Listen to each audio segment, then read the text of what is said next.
Здравствуйте. Сегодня первый день короткой рабочей недели. В эфире новости Татарстана на ТНВ. В студии Лина Зинатуллина. И вот о чем расскажем в выпуске. Больше 10 тысяч гостей из 79 стран и насыщенная недельная программа. В некотором смысле, конечно, репетиции перед БРИКСом. Чем в этом году будет удивлять Казань-форум, расскажет Рамиль Галиуллин. Май холодный, год хлебородный. Такие температуры близки к абсолютным рекордам холода. О причинах внезапного похолодания и прогнозе на ближайшие дни. Рамиль Шайдуллин. Соблюдают ли противопожарный режим дачники? С рейдом сегодня к ним нагрянули сотрудники МЧС. С 22 апреля по 12 мая разжигать костры, сжечь сухую траву и готовить пищу на открытом огне запрещено. Подробнее в материале с Ириной Васильевой. Чествование чемпионов. Победы, они сами притягиваются, сами приходят. Как в Казанском Кремле наградили волейбольной команды республики, расскажет Дмитрий Аренин.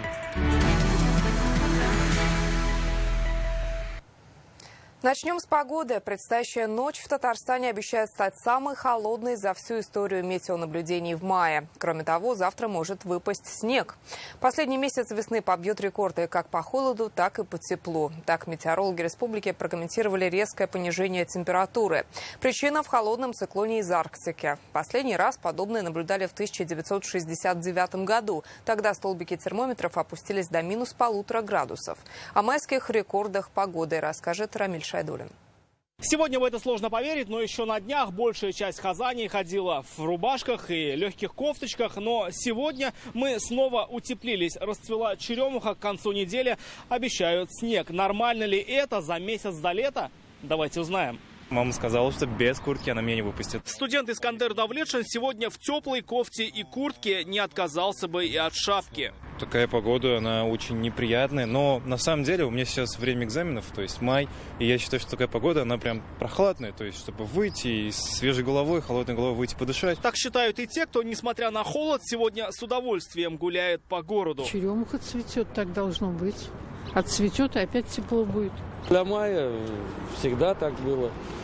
Дачный сезон открывать, а всегда похолодание. Мне кажется, в мае примерно в этом регионе где-то так и бывает. То есть не сразу приходит тепло. В ближайшую ночь прогнозируется самый холодный, и столбики термометра перейдут в ряде районов в отрицательную область. По словам ученых-метеорологов, такое похолодание аномальное. Сейчас климатический фон в среднем на 6 градусов ниже нормы. Причина в арктическом циклоне, в тылу которого оказалась республика. Такие температуры близки к абсолютным рекордам холода. Так, в далеком 1969 году в этот день температура была минус 1,4 градуса, и пока это абсолютный рекорд холода этого дня. Как утверждают знатоки примет, холодный май совсем не аномалия, если внимательно изучить народную мудрость. Об этом говорят и пословицы, и поговорки, и присказки, и древние приметы. Вот цитата «Май холодный, год хлебородный» говорит о том, что крестьянин ежегодно наблюдал погоду и приметил, что, значит, вследствие холодного мая это будет вот хлебородный год. Собственно, это жизнь. Такой неласковой погода будет всю первую декаду мая. Особенно сильных холодов синоптики ждут уже сегодня. Ночью местами температура на почве опустится до минус 2 градусов. Завтра днем пойдет снег. В предстоящие сутки с северными потоками к нам будут опускаться осадки в виде зарядов. Значит, осадки смешанного характера, дождь, мокрый снег. Вот. Также возможны местами гололедные явления. В субботу ожидаются осадки и гололедица, но уже в воскресенье начнет теплеть. Температура повысится до 12 градусов. Нынешний май метеорологи называют неустойчивым. Вслед за аномальными холодами может прийти и аномальная жара. Так, последний месяц весны попытается сбалансировать свою климатическую норму. Холодная весна. Рамиль Шайдуллин, Сансаитова, ТНВ, Казань. В холодные майские дни и ночи дачники будут включать обогреватели и отопительные печи. Нужно быть крайне внимательными и соблюдать правила безопасности, напоминает МЧС. К тому же в республике продолжается особый противопожарный режим. Запрещено разводить костры, сжигать мусор и сухую траву. Сегодня сотрудники Госпожнадзора вышли в рейд в одно из садовых товариществ Советского района Казани. На что дачникам стоит обратить внимание, расскажет Сирина Васильева. Есть и мангал, то есть вот он здесь вот он все как бы это, и дрова есть для готовки. Но в этом году мы его еще не включали. Владимир Пушкарев живет в частном доме в СНТ. На 1 мая обошелся без традиционного шашлыка. Готовка на мангале пока под запретом. Майские праздники еще не вошли, но лето большое, так что есть время еще и пожарить. Я думаю, что все-таки безопасность, она все равно на первую очередь. То есть шашлыки, они никуда не денутся. С профилактическим рейдом в садовое товарищество сегодня пришли сотрудники МЧС. За 4 дня выходных дачники уже открыли сезон. Инспекторы напомнили о запрете на сжигание мусора, сухой травы и твердых бытовых отходов. На данный момент сухой травы нету. То есть все эти вещи были вынесены, и на данный момент много детей в семье, и поэтому стараемся, чтобы у них не было такой возможности где-то что-то поджечь, чтобы это куда-то перекинулось. Разиля Салахиева отходы не сжигает, вывозят на контейнерную площадку. На участке стоят и бочки с водой. Сухую траву закапываем в землю или вывозим. С нетерпением ждем окончания противопожарного режима. К шашлыкам уже все подготовлено. Стараемся не жечь мусор, закапываем, мульчируем и шашлыки пока не жарим. В этом СНТ около 400 участков. Есть и те, кто живет здесь круглый год. Наибольшие опасения вызывают заброшенные дачные домики. По словам председателя СНТ, сухостой даже здесь убирают вовремя. У нас есть работники, которые занимаются уборкой территории. Вот они, там убирают. По возможности сухую траву. Вся проблема в том, что мы не можем найти хозяина. То есть пытаемся его отыскать. Нет ни телефонов, ни адреса, где он проживает. В Татарстане с начала года зафиксировано 1085 пожаров. В них погибли 49 человек. В такую погоду под особым контролем должны быть электрообогреватели. Электроприборы должны быть с паспортом. А также рекомендуем на приусадебных участках, на товарищах, чтобы была бочка с водой объемом не менее 200 литров, огнетушитель порошковый, соблюдать требования пожарной безопасности при растопке печей и следить за электрохозяйством. С начала года в Татарстане зарегистрировано 99 случаев возгорания сухой травы и мусора. С начала особого противопожарного режима предотвратили 429 фактов. Хотим обратить внимание, что штрафные санкции на данный период возросли в 2 раза. То есть на граждан они составляют от 10 до 20 тысяч рублей, на должностных лиц от 30 до 60 тысяч рублей и на юридических лиц от 400 до 800 тысяч рублей. Особый противопожарный режим завершится 12 мая, хотя в прошлом году из-за аномальной жары его продлили почти до осени. Сирина Васильева, Адель Мендубаев, ТНВ, Казань. Главу Тукаевского района Фаила Камаева оставили под стражей в СИЗО до 18 июня. Верховный суд Татарстана отклонил ходатайство защиты, которое просило изменить меру пресечения на домашний арест. Напомним, глава подозревается в получении взятки. Он был задержан 18 апреля. По версии следствия, Камаев в 2022 году получил от коммерческой организации 1 300 000 рублей и оказывал фирме содействие в заключении договоров подряда на строительство объектов в районе. Обвиняют в мошенничестве на 206 миллионов рублей. В Вахитовском суде Казани стартовали прения по уголовному делу в отношении риэлтора и участника проекта «Финика» Лилии Нуриевой. Какой срок для нее просит прокурор, читайте в интернет-газете «Реальное время». Сегодня в Казанском Кремле чествовали главные волейбольные дружины Татарстана – «Зенит» Казань и «Динамо» Акбарс. Государственные награды вручил премьер Алексей Песошин. На этой неделе и женская, и мужская команды стали чемпионами России. Они повторили двойной успех республиканского волейбола 2015 года. Наши мужчины-волейболисты в этом сезоне выиграли все возможные турниры – чемпионат, кубок и суперкубок страны. Благодаря чему волейболисты совершили свой спортивный подвиг, сохранят ли команды чемпионские составы и готовы ли защитить свое золото, узнал Дмитрий Аринин.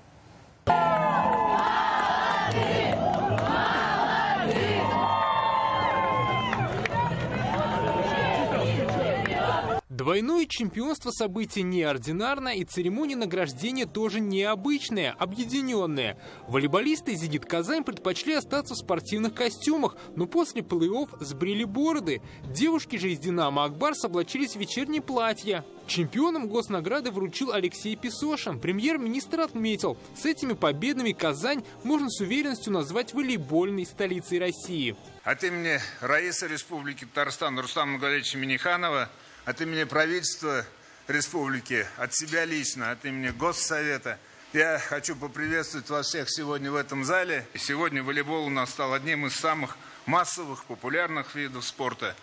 Благодаря вашим победам и достижениям волейбол в Татарстане получает импульс к дальнейшему развитию и становится все более популярным. Благодарность Раисы Республики объявлена коллективу Федерации волейбол Татарстана, которую возглавляет Фарид Мухамедшин. Конкурировать становится все сложнее.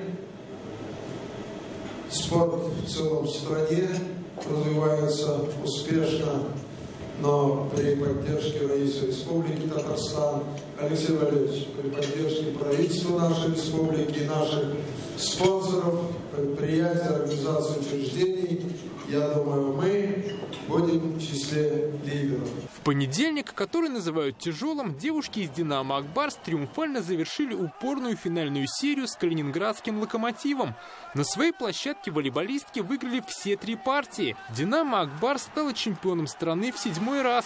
До этого такой успех был в 2020 году. Как рассказала новичок команды Мария Бибина, она загадала победу на свой день рождения и сделает это снова. Такие награды, они остаются воспоминанием на всю жизнь, это очень ценно. Побеждать никогда не устаешь, это крутые эмоции, и мы действительно рады, мы действительно счастливы. Полина Матвеева из Самары присоединилась к казанскому клубу в прошлом году. Ей сразу понравилась атмосфера в команде, и после травмы она старалась как можно быстрее восстановиться. Мне вообще изначально сказали, что, скорее всего, я не смогу сыграть в этом сезоне, но я очень надеялась и восстанавливалась, чтобы помочь команде, чтобы как-то поддержать, не просто же так я в команде, чтобы сидеть и хлопать. Во вторник мужчины из «Зенит Казань» стали чемпионами России в 12-й раз. В Москве коллектив в 4 партиях, итого в 3 матчах, обыграл столичное «Динамо». Сезон получился впечатляющим. Из 38 игр выиграли 35 и завоевали все возможные трофеи. Это золото чемпионата, кубок и суперкубок страны. Я всегда говорю, один из великих тоже сказал, я сейчас не помню, он сказал, что выиграть надо играть. Все. Один из лидеров «Зенита» Максим Михайлов с командой уже более 10 лет, и, как говорит, его цель как можно дольше оставаться в большом спорте. От побед никогда не устаешь, но лично перед собой я не ставлю цели побить рекорды, выиграть все титулы, ставлю просто расти, продолжать прогрессировать, как это возможно в моем возрасте уже.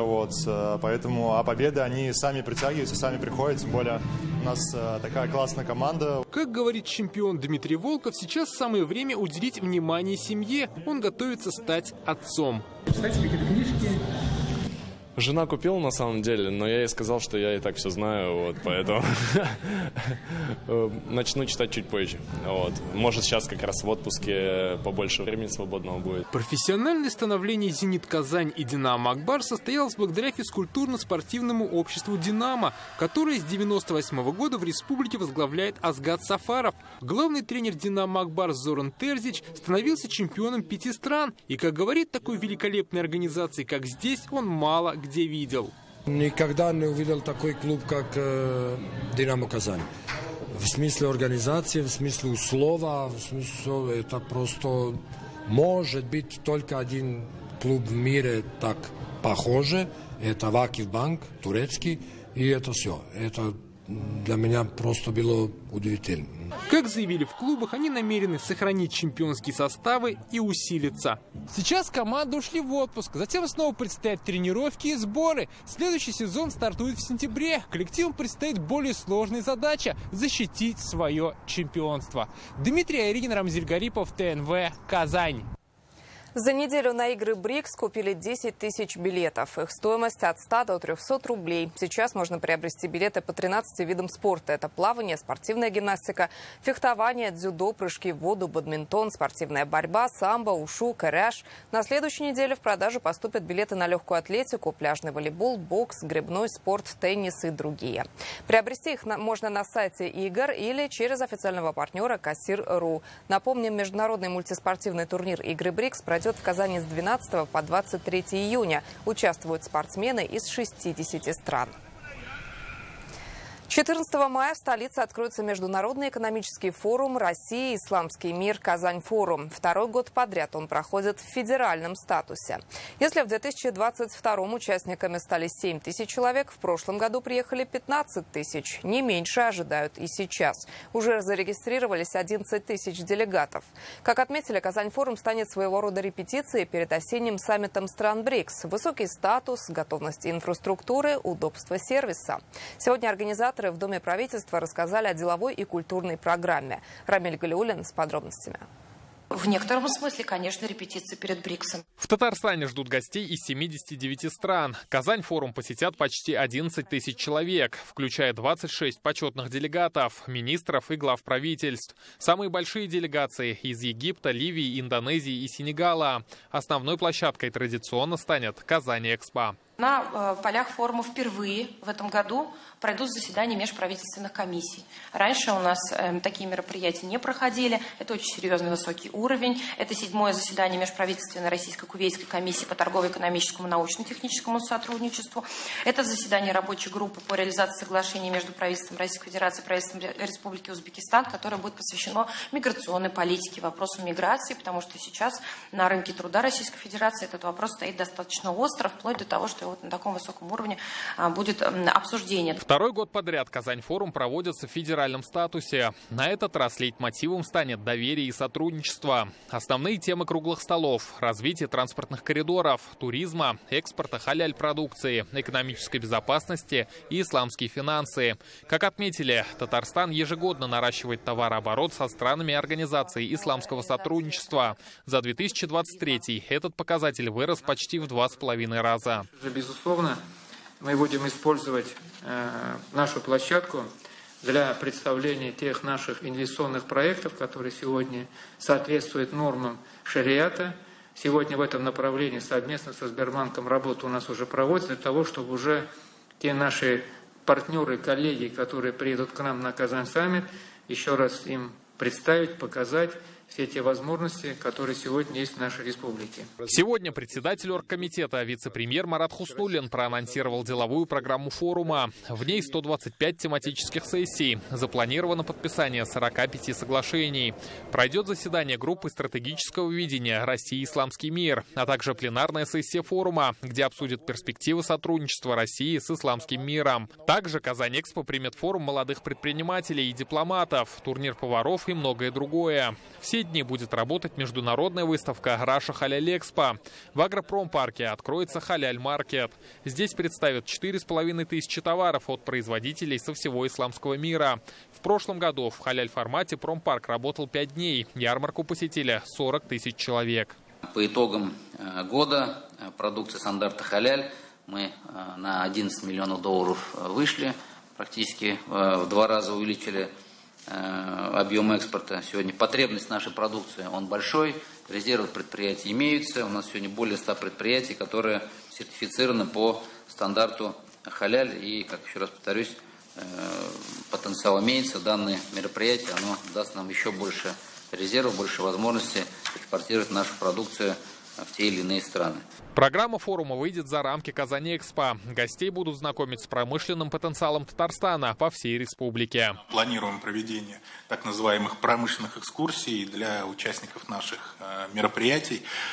Будут запланированы посещения наших заводов, предприятий, где мы также уже в рабочем порядке планируем представить свои новые технологические разработки, продукцию, которую мы выпускаем. Для делегатов подготовили 18 спектаклей, 20 выставок, кинопоказы, экскурсии по объектам ЮНЕСКО, а также ИСГ Болгар-ЖН в Древнем Болгаре. В этом году в рамках подготовки Казань-форуму репертуары театров и музейно-выставочные проекты, а также учреждения, мероприятия киноучреждений были ориентированы на целевую аудиторию, которая будет у нас в гостях. И, конечно же, наша главная цель – показать культуру многонациональной республики Татарстан. 15-й по счету Казань-форум пройдет в столице Татарстана с 14 по 19 мая.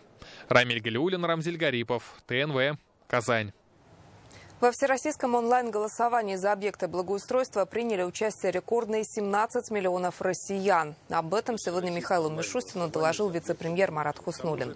Это на 3 миллиона больше, чем годом ранее. В Татарстане проголосовали почти 422 тысячи человек. На обсуждение по всей стране вынесли 5400 объектов из 1500 муниципальных образований. Самыми активными стали жители Чечни, Республики Тыва, Свердловской и Томской областей, Ставропольского края, Ямало-Ненецкого автономного округа и Башкортостана. Мы видим, что количество неравнодушных граждан ежегодно увеличивается. Рост вовлеченности россиян подтверждает востребованность голосования. Оно выявляет приоритетное желание людей. Россияне самостоятельно выбирают парки, набережные, скверы, улицы, площади, дворовые и общественные территории, которые, на их взгляд, нуждаются в улучшении в первую очередь. В Набережных Челнах с укусами клещей за 2 последние недели в травмпункт Камского детского медцентра обратились 18 детей. Большинство из них отдыхали за пределами города. Врачи напоминают, клещи переносят опасные заболевания, такие как энцефалит и боррелиоз. При укусе нужно обратиться в поликлинику по месту жительства. Извлекать насекомые самостоятельно медики не рекомендуют. В Автограде уже приступили к ежегодной противоклещевой обработке в парках, скверах, местах массового отдыха горожан. Клеща не надо раздавливать, потому что если есть какие-то ранки на теле, царапины, ссадины, то может быть риски инфицирования, если клещ был заражен. Клеща желательно сохранить, чтобы потом обследовать и быть уверенным, что этот клещ не был ничем заражен. В Буинске открыли бюст выдающегося просветителя, педагога, уроженца Буинского уезда Ивана Яковлева. Всю свою жизнь он посвятил образованию чувашского народа, создал письменность, издал букварь и более 100 книг, открыл более 1500 школ по всему Поволжью. До Яковлева чуваши не имели своего алфавита. Идея создания памятника принадлежит руководителю Чувашского национально-культурного центра в Буинске Владимиру Ильину. Он взял на себя все расходы. Автор скульптуры – заслуженный художник России Владимир Нагорнов. Бюсты из бронзы и гранита установили во дворе детской школы искусств. Уроженец Буинского уезда и обучался всю жизнь, обучался в Бурундуках и как бы связь своей родины всегда поддерживал. Это бронзолитье и цельноблочный гранит. Сейчас вот многие работают вот пластиком, бетоном и так далее. Это все несерьезно. В Казани почтили память наставников, религиозных деятелей, известных богословов и писателей. 26-й год подряд мусульманское духовенство, представители татарской интеллигенции собираются на кладбище Ново-Татарской Слободы.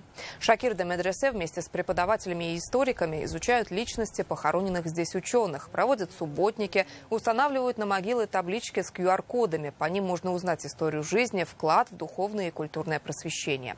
Здесь покоятся более 50 религиозных деятелей, просветителей, ученых и писателей. Среди них Шагалудин Марджани, Каюм Насыри, Галимжан Баруди, Ахмад Хади Максуди, Туфан Минулин, Сибгат Хаким и другие.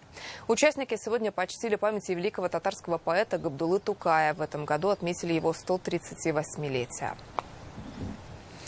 В преддверии 9 мая в Нижнекамске провели акцию «Караван Победы». На протяжении нескольких часов волонтеры собирали гуманитарную помощь. Все, кто желал помочь бойцам-землякам, принесли продукты, постельные принадлежности, средства гигиены, письма и многое другое, что пригодится в быту. За 9 часов участие в акции приняли десятки неравнодушных нижнекамцев. Все собранные вещи отправят в городской пункт сбора, затем на передовую. Скоро приближается 9 мая. Опять же, мы отправляем письма с удовольствием, с рисунками, поддерживаем их теплыми словами. Такие акции у нас уже проходят. Мы несколько раз собирали такие вот гуманитарную помощь. Родители у нас участвуют активно в этих мероприятиях. И дети также собирают. Все больше прорисовываются контуры будущего состава «Ак-Барса». У многих игроков и главного тренера Зинтулы Белелединова контракты истекли 30 апреля. И сейчас в трансферное окно начался процесс продления или заключения новых соглашений. Клуб уже объявил, что его покидают нападающие Дмитрий Кагарлицкий и Кирилл Петров, а также защитник Кирилл Адамчук. Теперь в нападении будет играть новичок команды Егор Коршков. Свою карьеру в «Ак-Барсе» продолжит вратарь Тимур Белялов, защитник Алексей Марченко, нападающие Кирилл Семенов, Семен Терехов, Максим Быков. Также «Ак-Барс» выложил видеоролик, где намекнул, кто станет главным тренером. Так, среди людей на Баумана появляется Анвар Гатиатуллин, который слушает главный хит Салавата «Мин Яратам Сине Татарстан». Особо внимательные заметили, на лацкане пиджака красуется значок «Ак-Барса». Здравствуйте! Это «Ак-Барс» прослушка. Как вас зовут? Анвар. Что у вас сейчас играет? Салават, Мин Яратам, Сине Татарстан. Мин Яратам, Сине Татарстан, алтаннарың үшін яратам. Это были новости Татарстана. Еще больше информации в нашей группе ВКонтакте и телеграм-канале. Сейчас о погоде на завтра расскажет Амирхан Калимуллин. До встречи.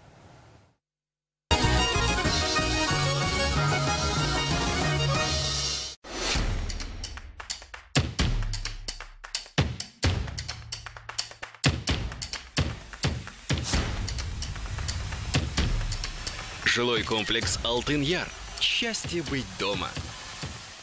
Это вы подключились к спутниковому ТВ, телекарта по акции «Умножаем на 10» и сразу получили на счет в 10 раз больше первого платежа. И никаких фокусов. О телекарте и акции «Умножаем на 10» вы всегда узнаете на телекарта.тв. Подключай, в 10 раз больше получай. Муравьи везде и всюду. Надоели, просто жуть. Ты возьми «Великий воин» и про них совсем забудь. Поможет и в саду, и в доме. Запомните, «Великий воин». Как уничтожить колорадского жука? Карада с усиленным эффектом. Убивает и жуков, и личинок. Карада защищает картофель надолго. Картошка в опасности. Колорадский жук атакует. Жукобор Экстра. Тройная мощь. Тройной удар по вредителям. Жукобор Экстра. Ваш выбор. Продсклад «Победа». Дачное кресло-шезлонг 2399 рублей. Шатер дачный с москитной сеткой 2999 рублей. Эксит. Желаете большего? Достигайте лучшего. Только в мае. Премиальные внедорожники Эксит с преимуществом до 1 миллиона 380 тысяч рублей. Подробности в Эксит-центре РФТ 207 2080. Онколог-гинеколог всемирно известной сети клиник Аджибадем, профессор Фуат Демирджи, только 13 и 14 мая проведет консультации в городе Казань по адресу улица Адаратского, 22А. Запись по телефону +7 906 111 19 10.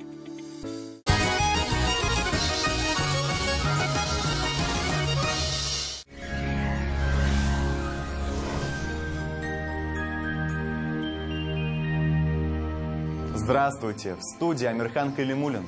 В предстоящие сутки в Татарстане станет еще холоднее. Местами пройдет снег. Сейчас подробнее. По данным сервиса Яндекс.Погода, в Варске, Зеленодольске и Кукмаре облачно. Ожидается дождь со снегом. Температура днем +3-4, ночью -2 градуса. В Буинске, Апастово и Тетюшах облачно. Здесь тоже снег с дождем. Температура днем от 2 до 4 градусов тепла. Ночью от 1 до 2 градусов мороза. В Чистополе, Мамадыше и Нурлатах облачно. Дождь и мокрый снег. Температура днем +4-5. Ночью от 0 до -1. В Набережных Челнах, Минзелинске и Актаныши облачно. Местами дождь со снегом. Днем 5-7 тепла. Ночью от 0 до -1 градуса. В Альметьевске, Бавлах и Азнакаево температура днем от 5 до 8 градусов тепла. Ночью от 0 до 1 градуса мороза. Здесь облачно и тоже дождь со снегом. Сильное похолодание обещают и в туристических городах республики. В Саярске температура днем 4 градуса тепла, ночью 1 градус мороза. Будет облачно, пройдет дождь и мокрый снег. В Болгарах днем 3 градуса выше нуля, ночью около нуля. Здесь будет облачно, пройдет дождь со снегом. В Елабуге температура выше, она составит +6 градусов. Ожидается облачная погода, пройдет дождь, ночью 0 градусов. В Казани тоже ожидается дождь со снегом. Температура днем 4 градуса тепла, ночью 0 градусов. Атмосферное давление 749 мм ртутного столба. Ветер северо-западный сильный. Его порывы достигнут более 8 метров в секунду. Влажность 71%. Магнитное поле Земли неустойчивое. Это все о погоде. Берегите себя. Всего хорошего.